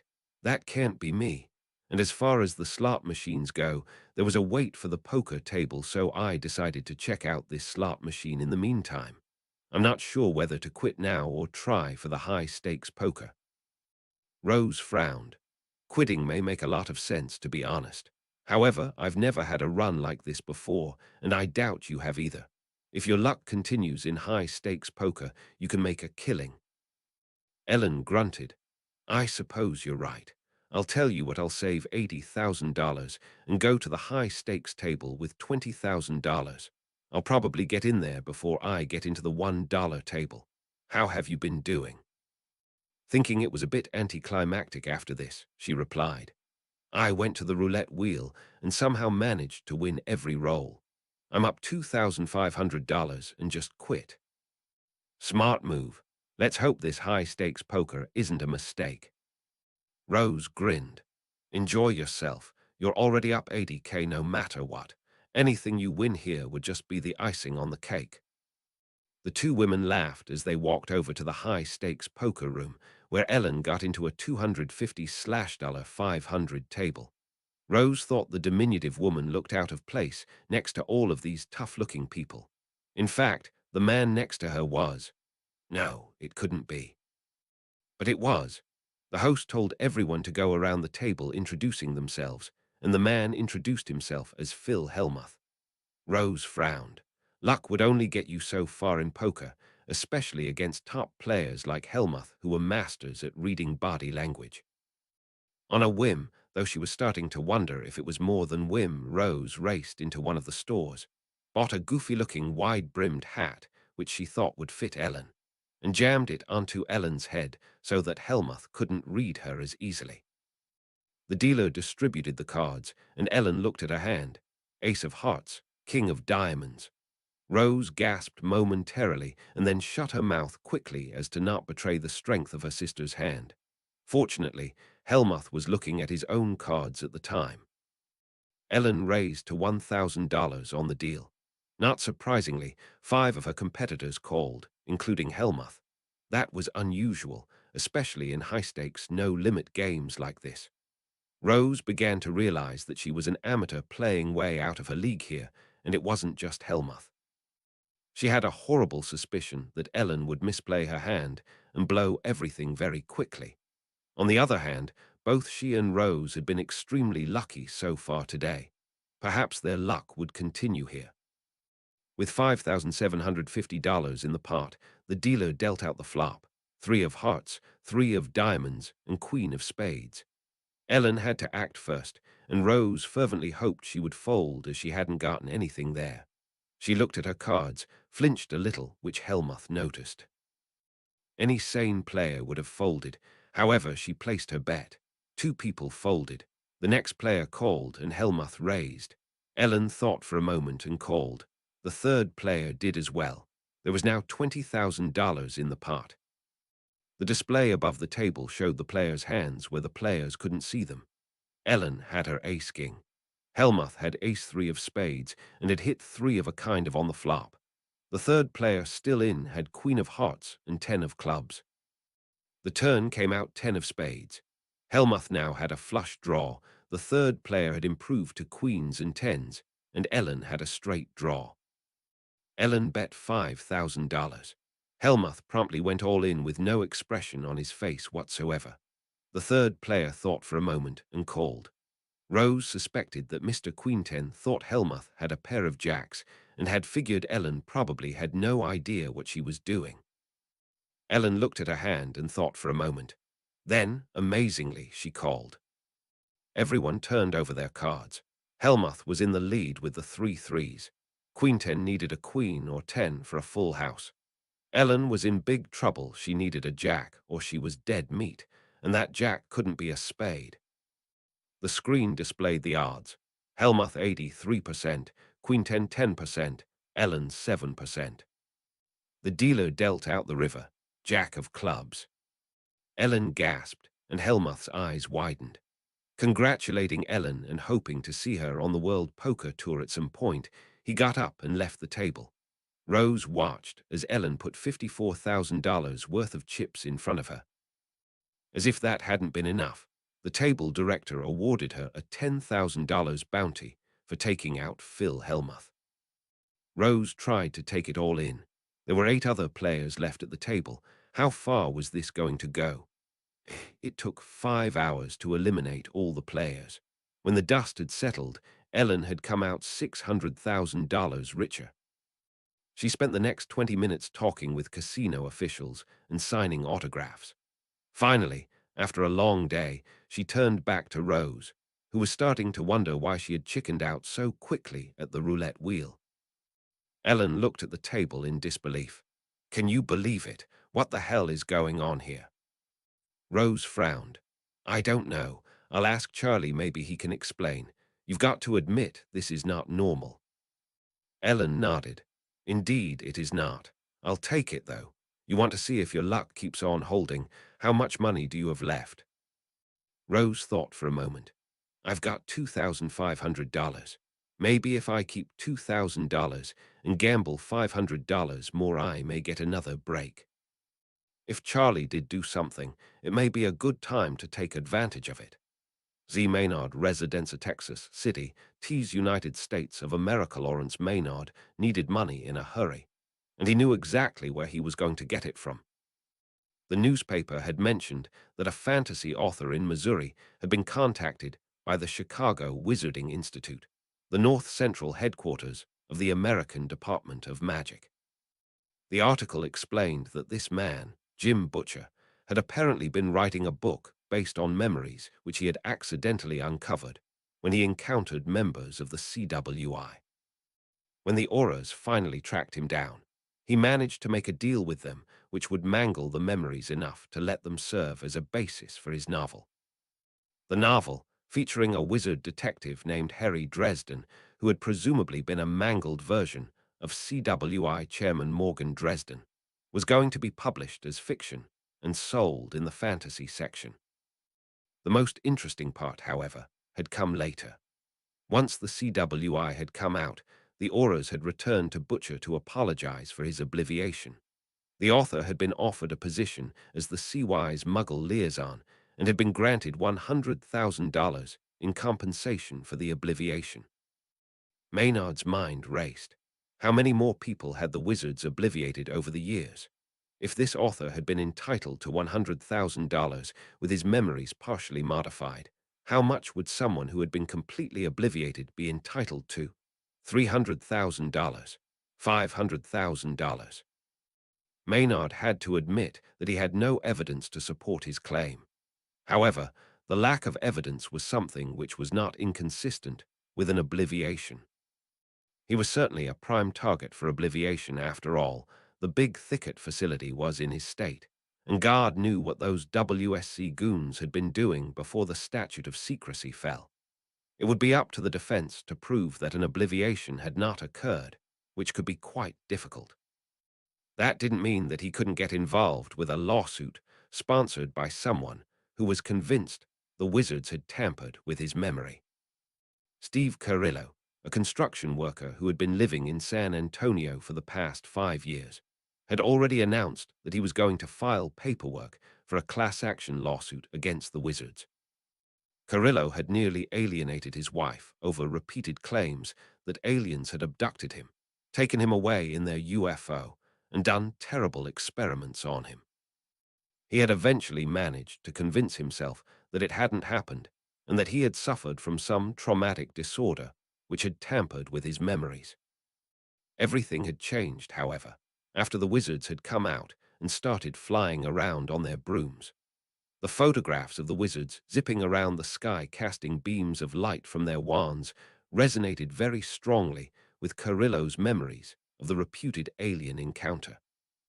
After consulting with a lawyer who agreed that he may have a case if he got his hands on some evidence, he had decided to sue for the same amount of money Butcher had received, $100,000, on the premise that he could have gotten an obliviation which allowed him to keep his memories as a possible plot for a science fiction book. With images of money bags dancing in his head, Maynard called up Carrillo only to find the line was busy. It took him a good 10 minutes to get through to him. The man on the Carrillo other sounded exhausted, yet excited. "Hello. Good evening. Is this Mr. Carrillo?" "That's me. How can I help you?" "Simple. My name is Larry Maynard, and I live in Texas City. I heard about your class action lawsuit against the wizards for obliviating you. I want to join as well." Carrillo chuckled. "You were obliviated too. That makes 14 already. What did they leave you with? Bizarre scars. Memories where you had sex with 7 tentacled aliens. Science fiction novel plots like they did with me." Maynard grunted. "To be honest with you, nothing. I'm concerned that they may have done a complete obliviation with me and left me with nothing." Carrillo paused for a moment before continuing. "I'm not sure if I can help with that, Mr. Maynard. Without evidence, you have no case." Maynard had been afraid Carrillo would say that. Fortunately, he had a backup plan. "Actually, Mr. Carrillo, I'm not so sure. What happens if as part of your trial you ask the wizards to publish their obliviation records? If your claim is correct, you're going to be on them, and the wizards will have to provide them as evidence to show that you are not on them." Carrillo let out an evil chuckle as he finished the thought. "Clever, Mr. Maynard. Instead of providing evidence to support your case, you wait until the wizards incriminate themselves in mine and then hit them with their own records." "I couldn't have said it better myself. Once we know who's on that list, I start my own class action lawsuit for the people who don't remember anything." Carrillo paused once more. "I'll talk to my lawyers about it. One thing I can tell you, however, is that your trial will have to come after mine. No offense, Mr. Carrillo, but until we get the wizards to publish the obliviation records, you don't have a chance, and getting involved with the class action suit is likely going to weaken our own claim. Would you be willing to wait until my trial concludes? Then you can do whatever you want." Maynard smiled. "That would be fine with me, Mr. Carrillo. Good luck with your case, and I'll keep tabs on the news." "Thank you, Mr. Maynard. If the wizards do manage to incriminate themselves, you'll be the first to know." Maynard laughed. "Excellent. By the way, I'm curious. You said you already had 13 people involved in your suit so far." "Yes, Mr. Maynard. I can't say who, of course, until the trial starts." Maynard paused for a moment and then blurted it out. "I have to know. What did the wizards do to the rest you guys?" Carrillo laughed. "Again, I can't say right now. However, trust me that you'll like these stories when they come out. Someone in Oz has a very perverted imagination. Hin hinum." And then it was over. With the Archon dead, the Trapanandan expedition force quickly crumbled. Most Death Eater supporters have slain their officers and fled the battlefield, though not before laying waste to the rebel armies, and not without sending a salvo of highly destructive curses at their former Centaur allies. The remnants of the Centaur militias and war bands of foreign wizards would remain a threat in the times to come, but their offensive had been ended before it had truly began. But not all of the merwizards have fled. Out of the 5,000 convicted as dark wizards, about 1 in 5 wish to remove the stain on their name by other means than killing yet more beings. These individuals, seeking forgiveness, have volunteered for non-combat roles and ended up guarding the prison camps set up for the Yahoos, using their magic to heal and nourish.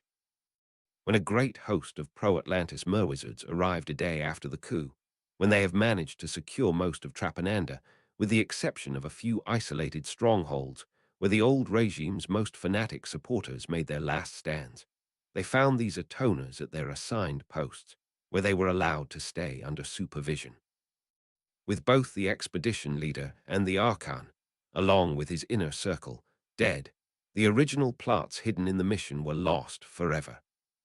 The forming new leadership of the Merwizards' hidden nation has decided to seriously reform their way of life and relations with the rest of the world, the first time after more than 5,000 years. As one of the first gestures to show this, instead of helping the Centaur government's remaining troops to mop up the surviving rebels, their actions were limited to damage control. Even after a day, unusual and powerful curses lingered where the deserting dark Merwizards have cast them, and knowing the counterspells has proven vital. And as the battered armies put out the fires and tended to their wounded, a new task presented itself: to arrange a ceasefire and hopefully peace. But there was one thing they had to do before that. To be continued. Update 363.8. Ever thought of obliviating the lawyer? Thursday, September 19, 1996/6, Tishrei 5757/4 days to Yom Kippur 2200, Z Maynard, Residenza, Texas City, T's United States of America. Next up. Hey, Ariadne, you're like Foxwoods. Don't be so hasty. Lawrence Maynard needed money in a hurry, and he knew exactly where he was going to get it from.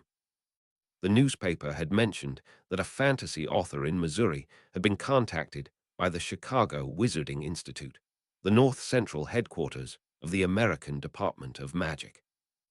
The article explained that this man, Jim Butcher, had apparently been writing a book based on memories which he had accidentally uncovered when he encountered members of the CWI. When the Auras finally tracked him down, he managed to make a deal with them which would mangle the memories enough to let them serve as a basis for his novel. The novel, featuring a wizard detective named Harry Dresden, who had presumably been a mangled version of CWI Chairman Morgan Dresden, was going to be published as fiction and sold in the fantasy section. The most interesting part, however, had come later. Once the CWI had come out, the Auras had returned to Butcher to apologize for his obliviation. The author had been offered a position as the CY's Muggle liaison and had been granted $100,000 in compensation for the obliviation. Maynard's mind raced. How many more people had the wizards obliviated over the years? If this author had been entitled to $100,000 with his memories partially modified, how much would someone who had been completely obliviated be entitled to? $300,000, $500,000. Maynard had to admit that he had no evidence to support his claim. However, the lack of evidence was something which was not inconsistent with an obliviation. He was certainly a prime target for obliviation after all. The big thicket facility was in his state, and God knew what those WSC goons had been doing before the statute of secrecy fell. It would be up to the defense to prove that an obliviation had not occurred, which could be quite difficult. That didn't mean that he couldn't get involved with a lawsuit sponsored by someone who was convinced the wizards had tampered with his memory. Steve Carrillo, a construction worker who had been living in San Antonio for the past 5 years, had already announced that he was going to file paperwork for a class action lawsuit against the wizards. Carrillo had nearly alienated his wife over repeated claims that aliens had abducted him, taken him away in their UFO, and done terrible experiments on him. He had eventually managed to convince himself that it hadn't happened and that he had suffered from some traumatic disorder which had tampered with his memories. Everything had changed, however, after the wizards had come out and started flying around on their brooms. The photographs of the wizards zipping around the sky casting beams of light from their wands resonated very strongly with Carrillo's memories of the reputed alien encounter. After consulting with a lawyer who agreed that he may have a case if he got his hands on some evidence, he had decided to sue for the same amount of money Butcher had received, $100,000, on the premise that he could have gotten an obliviation which allowed him to keep his memories as a possible plot for a science fiction book. With images of money bags dancing in his head, Maynard called up Carrillo only to find the line was busy. It took him a good 10 minutes to get through to him. The man on the Carrillo other sounded exhausted, yet excited. "Hello. Good evening. Is this Mr. Carrillo?" "That's me. How can I help you?" "Simple. My name is Larry Maynard, and I live in Texas City. I heard about your class action lawsuit against the Wizards for obliviating you. I want to join as well." Carrillo chuckled. "You were obliviated too. That makes 14 already. What did they leave you with? Bizarre scars.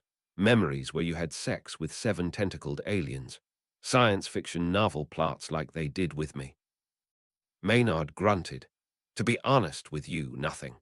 I'm concerned that they may have done a complete obliviation with me and left me with nothing." Carrillo paused for a moment before continuing. "I'm not sure if I can help with that, Mr. Maynard. Without evidence, you have no case." Maynard had been afraid Carrillo would say that. Fortunately, he had a backup plan. "Actually, Mr. Carrillo, I'm not so sure. What happens if as part of your trial you ask the Wizards to publish their obliviation records? If your claim is correct, you're going to be on them, and the Wizards will have to provide them as evidence to show that you are not on them." Carrillo let out an evil chuckle as he finished the thought. "Clever, Mr. Maynard. Instead of providing evidence to support your case, you wait until the Wizards incriminate themselves in mine and then hit them with their own records." "I couldn't have said it better myself. Once we know who's on that list, I start my own class action lawsuit for the people who don't remember anything." Carrillo paused once more. "I'll talk to my lawyers about it. One thing I can tell you, however, is that your trial will have to come after mine. No offense, Mr. Carrillo, but until we get the Wizards to publish the obliviation records, you don't have a chance, and getting involved with the class action suit is likely going to weaken our own claim. Would you be willing to wait until my trial concludes? Then you can do whatever you want." Maynard smiled. "That would be fine with me, Mr. Carrillo. Good luck with your case, and I'll keep tabs on the news." "Thank you, Mr. Maynard. If the Wizards do manage to incriminate themselves, you'll be the first to know." Maynard laughed. "Excellent. By the way, I'm curious. You said you already had 13 people involved in your suit so far." "Yes, Mr. Maynard. I can't say who, of course, until the trial starts." Maynard paused for a moment and then blurted it out. "I have to know. What did the Wizards do to the rest you guys?" Carrillo laughed. "Again, I can't say right now. However, trust me that you'll like these stories when they come out. Someone in Oz has a very perverted imagination." Chapter 364. Future Foxwoods Fallacies Foiled. Friday, September 20, 1996, /7 Tishrei 5757, /3 days to Yom Kippur Department of Magic Headquarters Enfield. United States of America. Persephone Ariadne looked her advisor, and then back at the Hartford Courant in disbelief. The now-retired Radner had figured something like this could crop up, and had tried to warn people about it as soon as Slughorn had publicized the use of Felix Felicis. No one had believed her then. Fortunately, she wasn't one to strut around saying, "I told you so." Sisters from Colchester win $900,000 at Foxwood's Own Woman Hits roulette spins 11 times in a row, while other hits super jackpot on slot machine and defeats elite poker player in Texas Hold. And casino official estimates roulette odds alone to be more than 900 trillion to 1, yet sees no obvious evidence of cheating Department of Magic called in to investigate. Depending on the roll of the dice or bouncing of the balls, we can find ourselves with $1 million windfall after buying a $1 ticket. However, there is luck, and there is luck. Considering what just happened to Ellen Parker and Rose Vincent yesterday, those two women could very well be in a position to debate Lou Gehrig for the position luckiest people on the face of the earth. In an amazing streak of good fortune, the sisters left Vincent's house in Colchester and headed to Foxwoods for a day gambling. Managing to find a parking spot right near the entrance, which was lucky in itself. They entered the casino planning to spend $100 each. They had been hoping to bolster their families' meager salaries to survive the recession, a tactic which is highly discouraged as the house eventually wins at the casino. Normally, the house wins. However, it appears that someone forgot to inform the staff of Foxwoods and 8 astonished poker players, including elite World Series champion Phil Hellmuth. Vincent explained, "It was as if I had a sixth sense that day, telling me what to do. If it said, put it all on 15, that's exactly what I did. Amazingly, it was right every time. I told the casino staff afterwards that I had no idea what was going on. I was telling the truth, and they found that out pretty quickly with their polygraph testing. $300,000 playing roulette. Who would have thought it?" Parker experienced a similar sixth sense when she played. "I picked that slot machine at random and was floored when I got that jackpot on the first roll. Figuring I'd keep $80,000 of that $100,000 and risk the remaining $20,000 on the poker table, I managed to get into a high-stakes poker game. I remember going all in on the first hand against someone who turned out to be Phil Hellmuth. I thought I was toast, but then I got a straight on the river and managed to knock him out even though he had flopped 3 threes. He looked as shocked as I was, yet he congratulated me and hoped to see me on the World Poker Tour at some point. I doubt that's going to happen, though I'm not nearly good enough to compete with Hellmuth on a regular basis. I couldn't believe what my sixth sense was telling me to do sometimes. However, there are times when you have to go with your gut. Calling an all-in against Phil Hellmuth with only a draw seemed suicidal, yet for some reason I had a good feeling about it. Against my better judgment, I called and got an amazingly lucky break. I was very much tempted to leave the table then, but the voice in my head told me to continue. That proved to be a good thing, as I got 2 queens, continued, page 2. Ariadne slammed her finger down on the article in fury. Rose Vincent. Recognize the name, Sarah. The advisor shook her head. No, Madame's secretary. All right, how about Charles Vincent? The advisor shrugged. He's a wizard, isn't he? He lives good guard. Ariadne nodded sharply. Yup, in Colchester, and he happens to be married to a muggle named Rose who wasn't making much money. Oh, and did I mention that he's a master potioneer? The advisor whistled. You really think he gave them Felix Felicis? I wouldn't be surprised, Sarah. The descriptions in the article match Felix Felicis very well, and it's quite possible that he spiked their orange juice with it or something like that before they went to the casino. Remember that it's tasteless. The 2 muggles head off, make their fortune without even considering the possibility that someone had cheated, and then come home thinking they got lucky. Rinse and repeat. The advisor swore. We've got to stop this, Madame's secretary.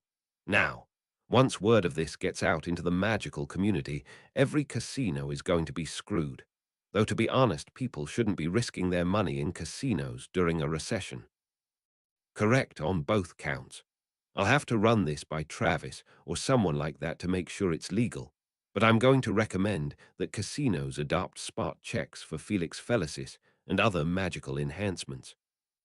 We know that can be done as the examiners check for Felix Felicis during Quidditch matches, owl tests, and newt exams. In addition, I'm going to suggest that casinos become no-apparition zones. We don't want wizards running amok in their tampering with the machines. Ideally, I'd want wizards to be prohibited from casinos as well. However, that's not going to fly. The advisor jotted down some notes. I'll see what I can do, Madame's secretary. In the meantime, what are we going to do about Vincent? Do we arrest him? Ariadne fumed. Ideally, yes. In practice, however, there is technically nothing he did that was illegal. There was no law preventing use of Felix Felicis at Muggle gambling establishments, and this was simply because no one had thought of magical interference before the statute of secrecy went down. The only major Muggle occasions which had a luck restriction prior to the fall of the statute were major sporting events, and that rule was passed only recently, in 1966. The advisor nodded. The Celtics dynasty and the purported leprechaun. Indeed, we don't know if the leprechaun was actually there, but it was plausible enough that we took precautions. Back to the subject matter, however. He's going to keep the money, though we're going to warn everyone that if anyone tries this again, they'll be in big trouble. The advisor nodded and left the room. Ariadne had about 5 minutes to herself before a paper airplane flew down the hall and into her hands. It was marked with seal of the Chicago Wizarding Institute. Wondering what this was about, she opened it up and began to read. Madame Secretary, we have a problem.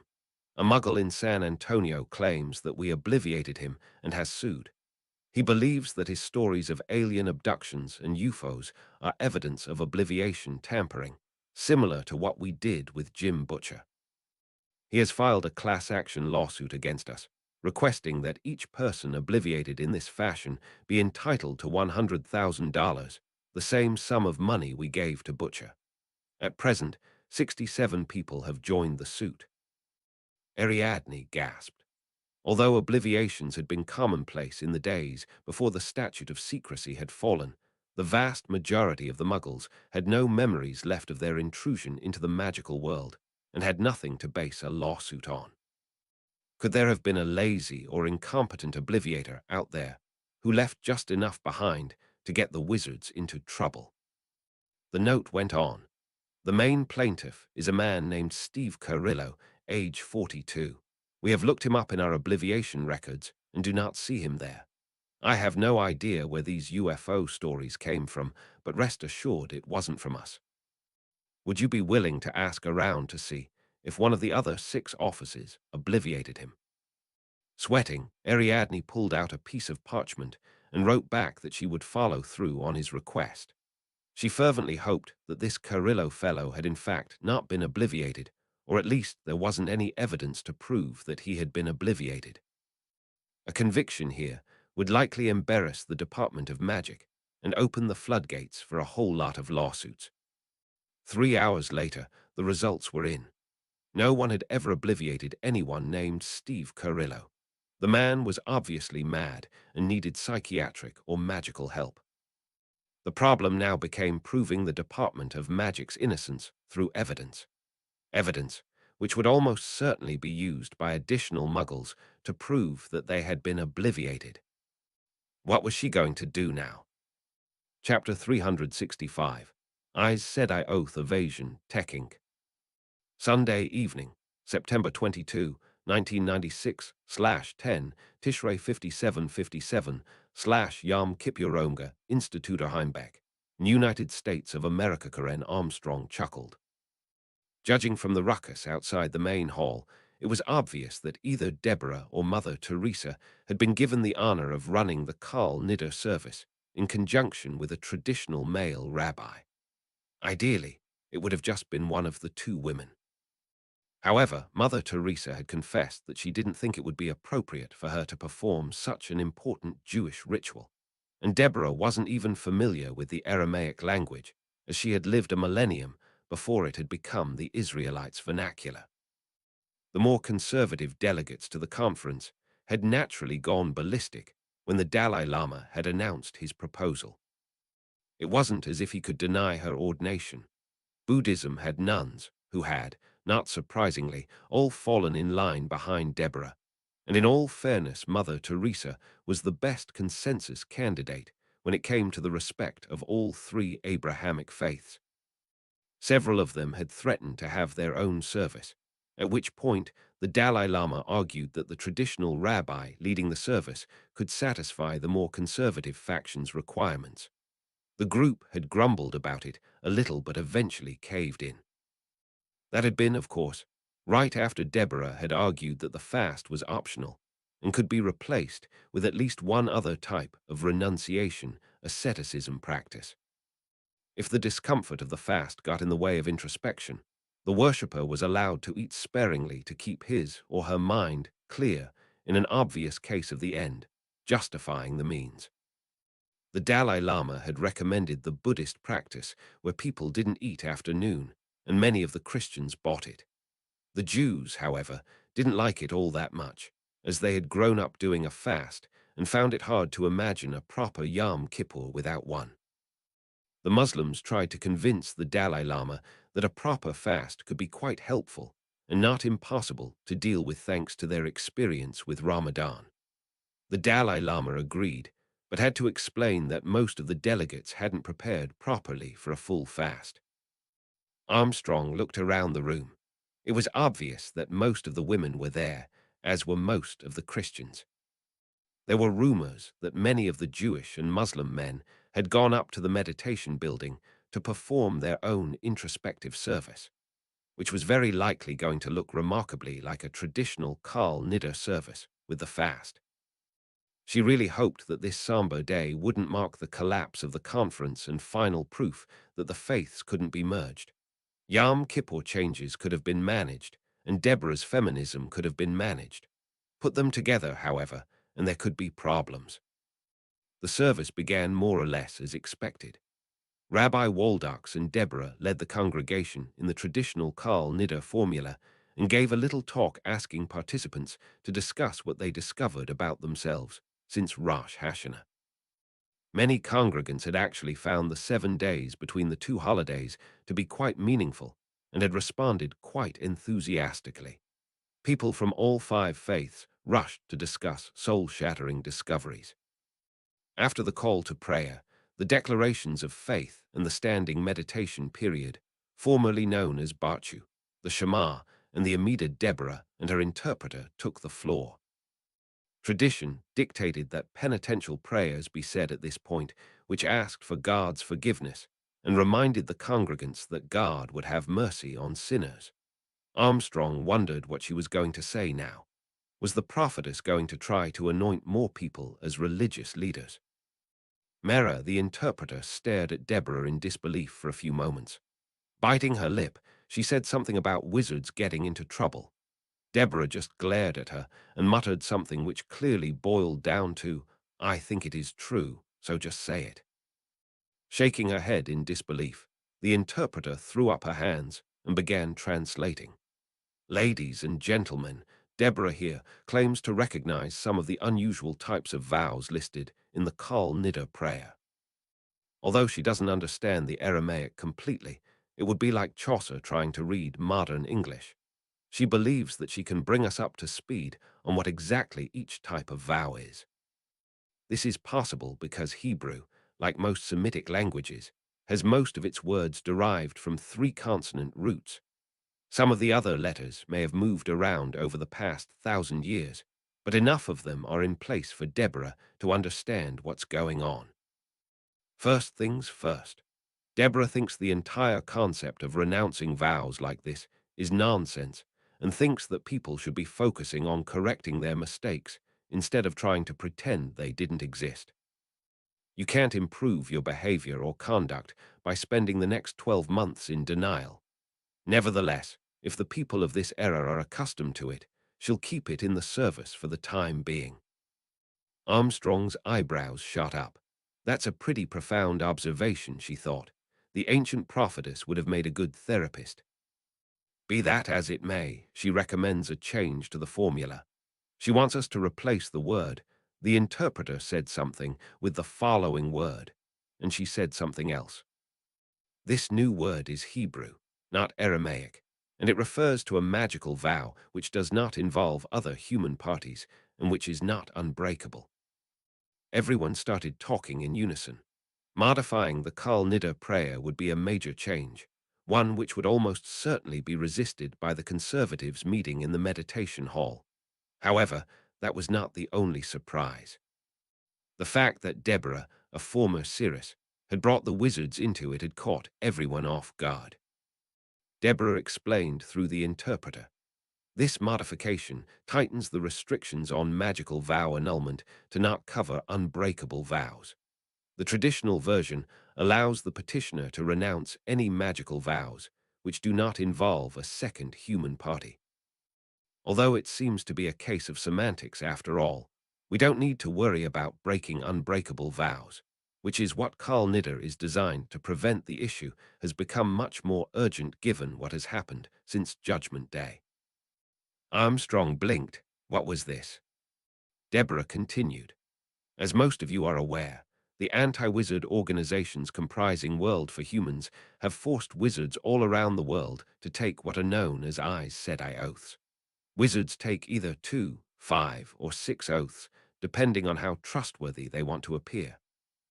These are always sworn as unbreakable vows. Although in principle this is a good idea, the simple fact is that the traditional Carl Nidder formula used in 1995 caused Jewish wizards who have sworn Aes Sedai oaths to not actually have those oaths binding. In principle, that could have caused them to misbehave, though from what I have been told they have all acted as if they had been bound. Despite this error, they have served their role in the new world with integrity and honor.